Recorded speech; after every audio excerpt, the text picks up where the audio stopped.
नमस्कार दोस्तों, UPSC current affairs channel में आपका हार्दिक स्वागत है।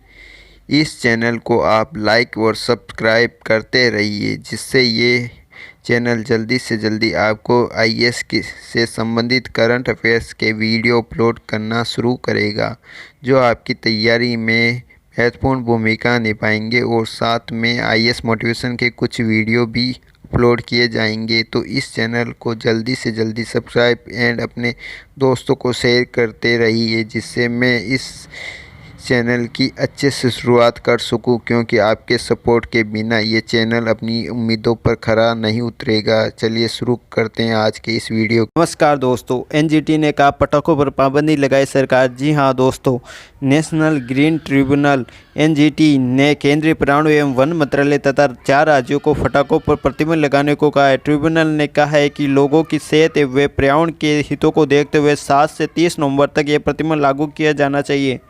NGT chairperson justice A K. Goyal की अध्यक्षता वाली पीठ ने पर्यावरण एवं वन मंत्रालय, केंद्रीय प्रदूषण नियंत्रण बोर्ड, दिल्ली प्रदूषण नियंत्रण कमेटी, दिल्ली पुलिस आयुक्त के साथ ही दिल्ली, हरियाणा, उत्तर प्रदेश एवं राजस्थान की सरकारों से इस संबंध में जवाब मांगा है। ट्रिब्यूनल ने वरिष्ठ अधिवक्ता राज पंजवानी और शिवानी घोष को इस मामले में सहयोग के लिए न्याय मित्र के तौर पर नियुक्त किया है। दिल्ली एनसीआर में वायु की गुणवत्ता खराब हो चुकी है। बढ़ता प्रदूषण कोरोना महामारी के संकट को और बढ़ा सकता है। इससे बचने के लिए इंडियन सोशल रिस्पॉन्सिबिलिटी नेटवर्क ने एनजीटी के समक्ष याचिका देकर एनसीआर में पटाखों पर पाबंदी के लिए कदम उठाने की अपील की। याचिका में केंद्रीय स्वास्थ्य मंत्री और दिल्ली के स्वास्थ्य मंत्री के बयानों का भी हवाला दिया गया, जिनमें कहा गया था कि वायु प्रदूषण के कारण त्योहारों के मौसम में दिल्ली में कोरोना संक्रमण के मामले बढ़ सकते हैं। जी हाँ दोस्तों, वायु प्रदूषण के कारण दिल्ली में कोरोना संक्रमण के मामले बढ़ सकते हैं। प्रदूषण बढ़ने से ऐसे लोगों पर दुष्प्रभाव पड़ सकता है जिन पर पहले से ही कोरोना संक्रमण का खतरा ज़्यादा है। साथ ही इससे मृत्यु दर भी बढ़ सकती है। अभी दिल्ली में रोज़ाना कोरोना के करीब 5,000 नए मामले आ रहे हैं और ये संख्या बढ़कर 15,000 पार पहुंच सकती है। ग्रीन इको फ्रेंडली पटाखे फोड़ना समस्या का समाधान नहीं है। हवा में धुआं बढ़ जाएगा और गैस चैम्बर जैसी स्थिति बन जाएगी। 15 राज्यों को दिए 2,200 करोड़ रुपए। जी हाँ दोस्तों, केंद्र सरकार ने वायु की गुणवत्ता सुधारने की दिशा में कदम उठाने के लिए 15 राज्यों को 2,200 करोड़ रुपए दिए हैं। वित्त मंत्री निर्मला सीतारमण के कार्यालय ने सोमवार को ट्वीट किया। 15वें वित्त आयोग की सिफारिशों के आधार पर 10 लाख की आबादी से ज़्यादा वाले शहरों में वायु गुणवत्ता सुधार के लिए पहली किस्त के तौर पर 2,200 करोड़ रुपये दिए गए। इन राज्यों में महाराष्ट्र, उत्तर प्रदेश, बंगाल, गुजरात, कर्नाटक, मध्य प्रदेश एवं राजस्थान शामिल है। केंद्र और दिल्ली, हरियाणा, उत्तर प्रदेश व राजस्थान की सरकार को ट्रिब्यूनल ने दिया नोटिस। जी हाँ दोस्तों, एनजीटी ने दिल्ली, हरियाणा, उत्तर प्रदेश, राजस्थान सरकार को दिया नोटिस। वायु प्रदूषण पर नियंत्रण के लिए 7 से 30 नवंबर तक पटाखे फोड़ने पर प्रतिबंध को लेकर मांगा जवाब। गहलोत सरकार ने पटाखों व आतिशबाजी पर लगाई रोक। जी हाँ दोस्तों, राजस्थान सरकार ने पटाखों और आतिशबाजी पर रोक लगा दी है। जयपुर, बढ़ते प्रदूषण और इससे कोरोना मरीजों के मंडराते खतरे को देखते हुए राजस्थान सरकार ने पटाखों पर आतिशबाजी पर रोक लगा दी है। मुख्यमंत्री अशोक गहलोत ने कहा कि आतिशबाजी से निकलते वाले धुएं के कारण कोविड मरीजों के साथ ही हड्डी एवं श्वास रोगों को भी तकलीफ का सामना करना पड़ता है। ऐसे में दिल्ली पर लोग आतिशबाजी से बचें। उन्होंने पटाखों के बिक्री के अस्थायी लाइसेंस पर रोक लगाने के निर्देश दिए। शादी व अन्य समारोह में भी आतिशबाजी से बचने को कहा। गहलोत ने बिना फिटनेस धुआं उगलने वाले वाहनों पर भी कार्रवाई करने के निर्देश दिए हैं। नेक्स्ट, सुप्रीम कोर्ट ने मंत्रालय सहित जांच एजेंसी को जारी किया नोटिस। जी हाँ दोस्तों, सुप्रीम कोर्ट ने सोमवार को केंद्रीय मंत्रालयों, केंद्रीय जांच एजेंसियों, दिल्ली, गुरुग्राम और नोएडा के पुलिस आयुक्तों को वेस्टलैंड ट्रेड प्राइवेट लिमिटेड के खिलाफ जांच को लेकर नोटिस जारी कर दिया है। शीर्ष अदालत इस संबंध में दायर याचिका की सुनवाई कर रही है। इस याचिका में इसे देश का सबसे बड़ा फ्रेंचाइज घोटाला बताया गया है।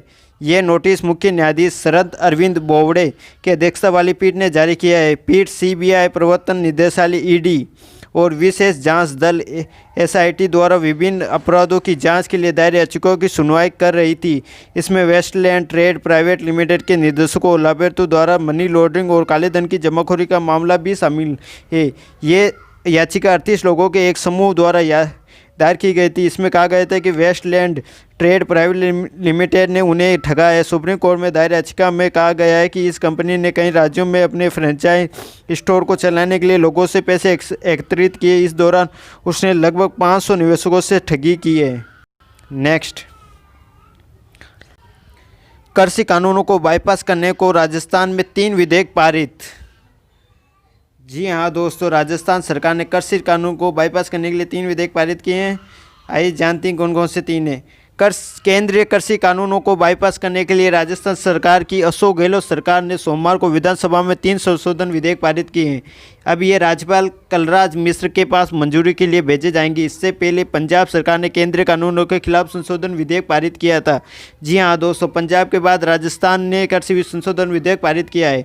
संशोधन विधेयकों पर करीब 6 घंटे बहस हुई, जिसमें सत्ता पक्ष के तरफ से 4 वरिष्ठ मंत्रियों ने सरकार को पक्ष रखा। इसी बीच एक बात सामने आई है कि केंद्रीय कृषि कानून के जिस प्रावधान के खिलाफ कांग्रेस ने सबसे अधिक विरोध किया था, उसी का प्रदेश के संशोधन विधेयक में प्रावधान नहीं किया गया। कांग्रेस ने केंद्रीय कृषि कानूनों में न्यूनतम समर्थन मूल्य एमएसपी खरीदारी का प्रावधान शामिल करने की मांग की थी, लेकिन प्रदेश के विधेयकों में इसका प्रावधान नहीं किया गया है। जी हाँ दोस्तों, एमएसपी का प्रावधान विधेयकों में नहीं किया गया है।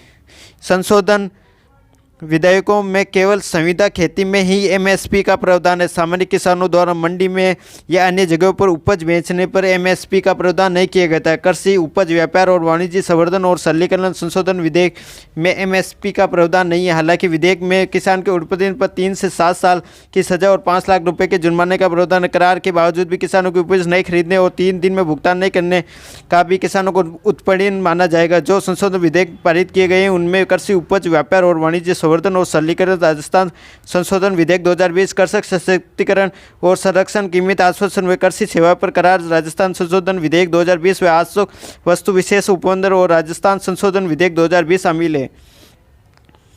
पक्ष विपक्ष के विधेयकों ने रखे तर्क। जी हाँ दोस्तों, पक्ष और विपक्ष के विधेयकों ने क्या क्या तर्क रखे, आइए जानते हैं। कृषि मंत्री लालचंद कटारिया ने कहा कि केंद्र सरकार ने किसानों के खिलाफ कानून बनाए हैं। ये कानून किसी भी तरह से किसानों के हित में नहीं है। राज्य सरकार इनका विरोध करती है। उन्होंने कहा कि केंद्र के कानूनों से बड़ी कंपनियां किसानों को मजदूर बना दे, मंडियां खत्म हो जाएगी। सहकारिता मंत्री उदयलाल आंजना ने कहा कि किसानों की उपज सीधे कंपनियां खरीदेगी, आड़तियां बर्बाद हो जाएंगे।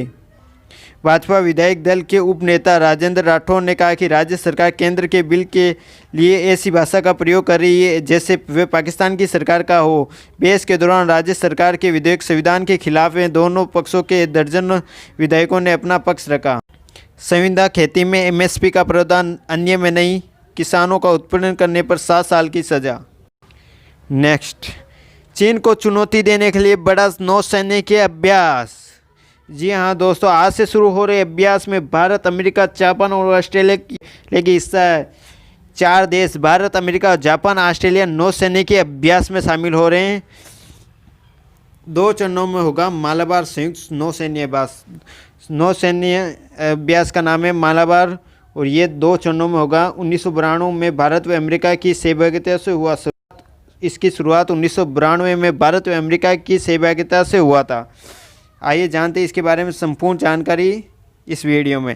भारत और अमेरिका समेत दुनिया के 4 प्रमुख लोकतांत्रिक देश मंगलवार से हिंद महासागर में नौसैनिक अभ्यास करेंगे। चीन के साथ भारत के तनाव वाले संबंधों के बीच हो रही इस सैन्य अभ्यास के खास मायने हैं। चीन की आपत्ति को दरकिनार करते हुए इसमें ऑस्ट्रेलिया भी शामिल होगा। भारत और अमेरिका समेत दुनिया के 4 प्रमुख लोकतांत्रिक देश मंगलवार से हिंद महासागर में नौसैन्य अभ्यास करेंगे। चीन के साथ भारत के तनाव वाले संबंधों के बीच हो रही इस सैन्य अभ्यास के खास मायने हैं। चीन की आपत्ति को दरकिनार करते हुए इसमें ऑस्ट्रेलिया भी शामिल है। अमेरिका ने साफ कर दिया है कि वे हर परिस्थिति में भारत के साथ है। क्वाड के सदस्य देश भारत, अमेरिका, जापान और ऑस्ट्रेलिया में 2 बात सामने आई। ये सभी लोकतांत्रिक देश हैं और ये सब चीन की विस्तारवादी नीति के विरोधी हैं।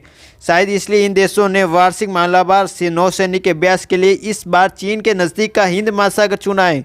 भारतीय नौसेना के प्रवक्ता कमांडर विवेक माधवल ने बताया है कि नवंबर 2020 का ये 24वां मालाबार नौसैन्य अभ्यास 2 चरणों में होगा। पहले चरण में भारतीय नौसेना, अमेरिकी नौसेना, Japan maritime self defence force और रॉयल ऑस्ट्रेलियन नौसेना विशाखापट्टनम के नज़दीक बांग्लादेश की खाड़ी में अभ्यास करेगी। ये चरण 3 नवंबर से 6 नवंबर तक चलेगा। दूसरे चरण में नवंबर के मध्य में अरब सागर में नौसैन्य अभ्यास होगा। मालाबार वार्षिक नौसैन्य अभ्यास 1992 में भारत और अमेरिका की सहभागिता से शुरू हुआ था।